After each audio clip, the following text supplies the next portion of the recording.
Hello there, Eurovision fans. Today I am going to be talking about Romania's entry for Eurovision 2020, the song Alcohol You, sung by Roxen.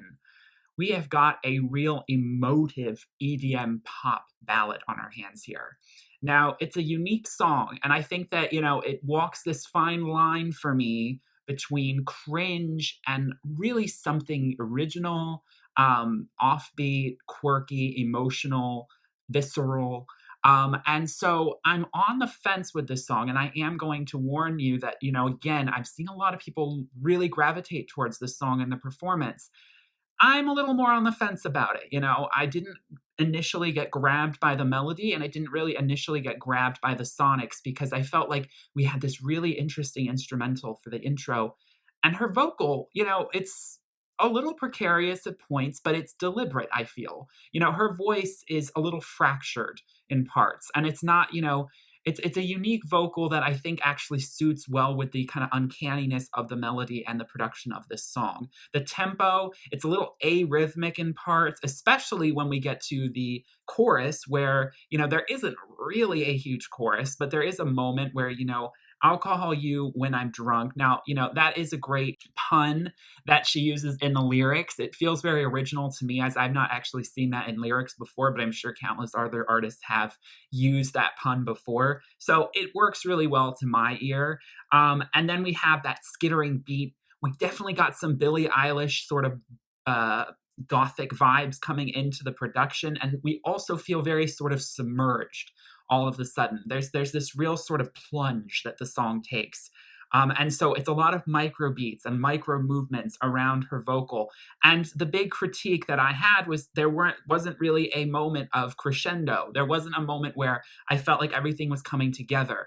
The song had such potential, and then it just sort of fizzled out for me. Well, here we have a revamp. This definitely seems to be the season of revamps, as we are getting revamp upon revamp, revamps we never asked for, and revamps we desperately needed. And so with Roxen, she has given us a new revamp, which is not entirely different from the original. To be honest, it might be a little hard to spot some of the differences until you get to about the 2-minute mark, because then we really swell and crescendo. And that is something in the final chorus that was so needed to give this song the real drama that it needed to be memorable in the audience's ear. And so I think that this really rose the song's betting odds, in my opinion, out of obscurity to a level that I think it can really compete with Bulgaria, with Switzerland, with some of these other really sort of art pop ballad tracks that we're getting. They're just super emotional, super about storytelling. Among the tracks that I did mention, personally, this song is still not as strong as those other songs. I still see Switzerland and Bulgaria as more threats to this type of entry. And even in my personal opinion, Slovenia, which I know a lot of people that would not think Slovenia, they think that's just a snooze fest. They're not into it, but we haven't heard an official studio cut for that song yet. I think it's one of the only songs we haven't gotten a studio cut for. What's going on, Anna Stoklich? When are we getting the studio revamp, and when is it going to be on iTunes and Apple Music and Spotify?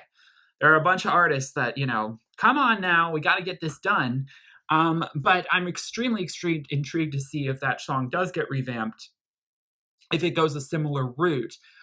There's definitely heightened instrumentals. There's some more orchestral elements coming in on this revamp, which it's so badly needed. It's understated at the beginning, like it needs to be, because those, liquidy kind of mellow, quirky beats that surround her vocals are important for the ambiance of this song. Remember, the lyrical content, it all kind of does come down to a moment of weakness with an ex, where you find yourself intoxicated. And remember, it doesn't always have to be literally, but in this case, most of the time is considered that, where you fall back on bad habits, so to speak. I'll call you when I'm drunk. Now, it's interesting. She ends the song by actually saying, I'll call you when I'm strong.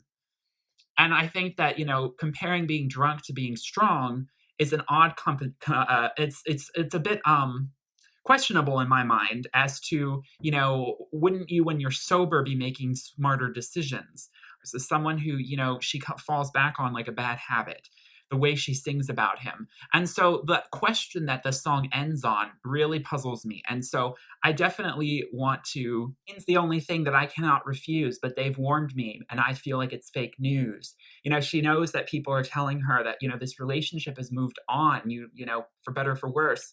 You just got to get over this guy, but you can't bring yourself to do that. And when, of course, you are drunk, you tend to make decisions that maybe aren't so wise, or they're just decisions that you're deeply personally, like subconsciously thinking about all the time. And so I think she plays into that narrative really well with the delivery of this song. This song is uneasy. This song is fractured and it's looking for completion. And very much in the space that Roxen is singing the lyrics from. Now, again, as a personal favorite of mine, I'm being a lot more objective in this review than I thought I would. To be completely honest with you, especially before I heard about the revamp, I was not expecting to have such favorable things to say about this song.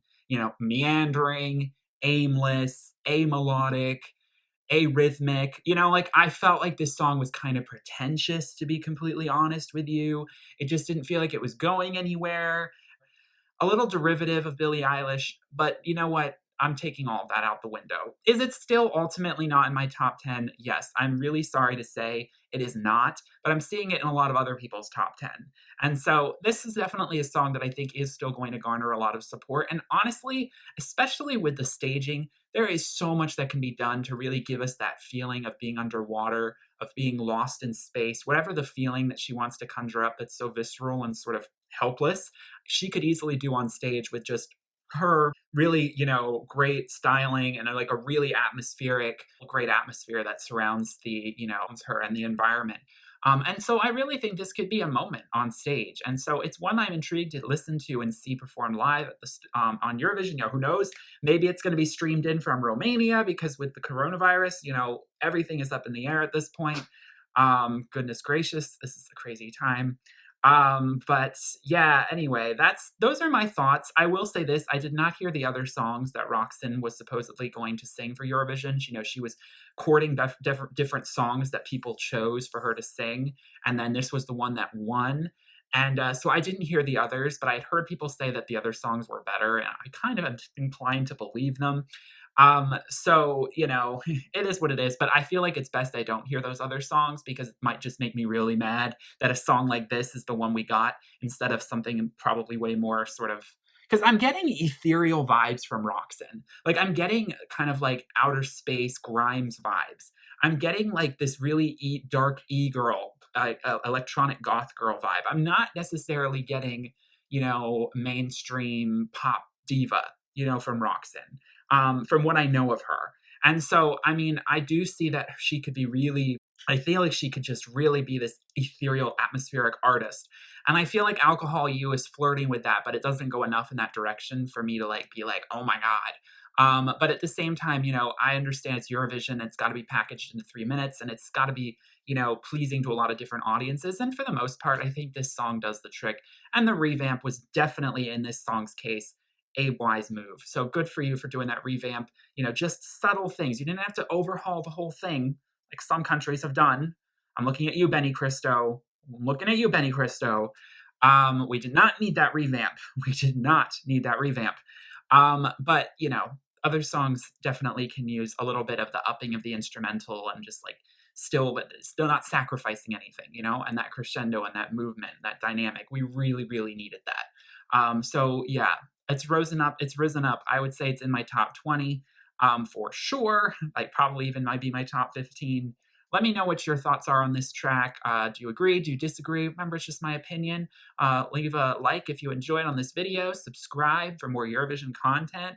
I'm a little over halfway through going through these babies. There's a lot of songs still to cover, okay? So I'm trying to get one a day.